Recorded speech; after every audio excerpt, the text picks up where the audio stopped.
Tommy Stone here. Welcome to another edition of our series from the devotional book, My Family. This week we're looking at loving what you have. This week's devotional was written by a friend of ours here at Red Bank, Keith Parker, and he has some great thoughts to share about something that we're tempted to do, which is to be dissatisfied and to complain. And it's not until we're shaken up and reminded of what we take for granted sometimes that we're thankful. You know, on Monday here in Chattanooga, a storm came through that knocked out power for a lot of our residents. Maybe some of us who are watching this today, maybe you were one of those. My kids called on Monday afternoon to say that the power was out. It's happened several times in the last 2 years. And we spent that night by candlelight making the best of that situation. I was tempted to complain because I'm a hot-natured person and I enjoy having air conditioning, and we get accustomed to things working properly. And for that night, they really weren't. As I thought about that, and as power was restored about 5:30 on Tuesday morning, we are grateful for modern technology, and we're thankful for the ways that we're used to having certain things just the way they are every day. But sometimes those things don't work out, and we're tempted to complain. Fact is, it doesn't matter whether the AC is working or not. We're going to find something to be unhappy and dissatisfied about. Keith mentions the Old Testament Israelites who had just been freed from slavery. They had been calling out for years and years to the God they believed in to deliver them from Egyptian bondage. Well, God did in very dramatic fashion. But it wasn't very long into their freedom out in the wilderness, they began to complain about food selection and some other things, forgetting about the freedom that they now had. I guess it's human nature. We take a look around us and we're dissatisfied.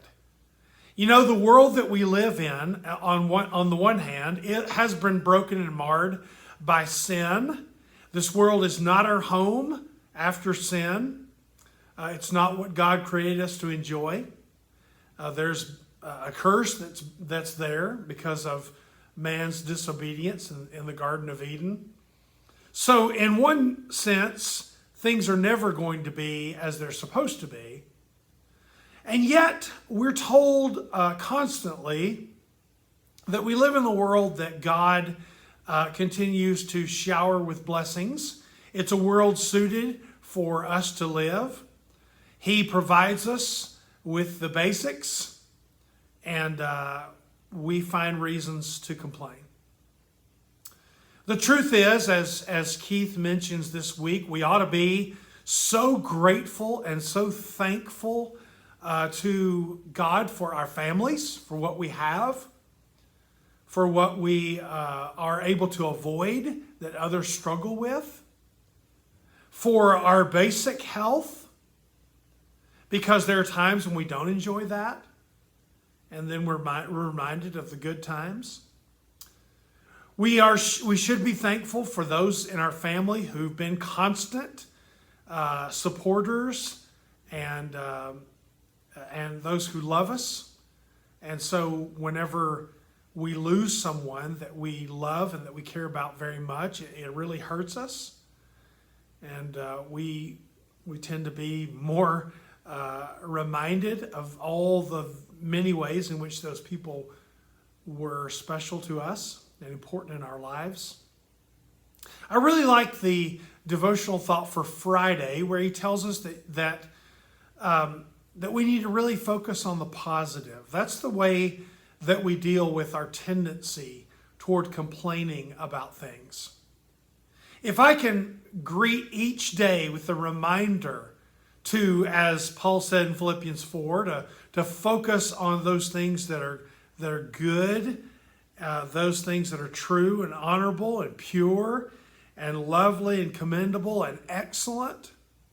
Those are the things that we need to focus on in the world around us and in the people around us. Then maybe we can be a little more positive and we can deal with the things that life throws us on a daily basis. Maybe we just need to be reminded, as Paul says in Acts, it's recorded that he was speaking to those in Athens, and he says, in him, in God, we live and move and have our very being.